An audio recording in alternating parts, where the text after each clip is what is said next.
More breaking news right here. Shares of Netflix trading, let's see, minus 8% after hours. Q1 earnings are in. Seana, what are we seeing? It's all about the 2Q outlook, at least right now. 2Q revenue outlook coming in a bit light, $8.24 billion. The estimate was for $8.47 billion. Also, the headline number from Q1 is this subscriber number coming in below the street's expectations. 1.75 million was added during the quarter. The estimate was for 2.4 million, so a pretty big miss there on that very important key metric for Netflix. Taking a look at some of the other numbers here from the quarter, in the top and bottom lines, you're looking at revenue of $8.16 billion.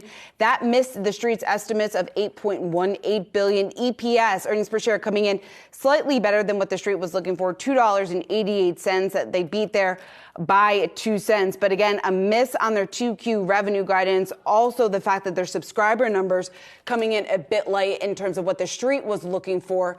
That is the two big reasons why we're seeing the stock off just about 7% right now. Brad Smith is here. And Brad, I know you've been digging into this report. What do you think of it? Yeah, I think for the options market, they had actually priced this one almost to perfection. We were looking at, coming into this report, an implied volatility or an options market driven move of about 7.5% or more. That's exactly what we got. And if you were taking a look at that share price reaction, we were down at one point as much as 8.6%, but ultimately right now down by about 7%. And so that's where you're seeing some of that implied volatility driven by the options market. But then additionally here, you talk about some of the expectations that were ultimately missed. And that streaming paid memberships number certainly getting a lot of attention here. I think after hours in this mixed bag of earnings. Of course, they talked about launching paid sharing in 4 countries. They're pleased with the results, they said. They're planning a broader rollout, which we know could include the U.S. and will include the U.S. according to their statements in Q2.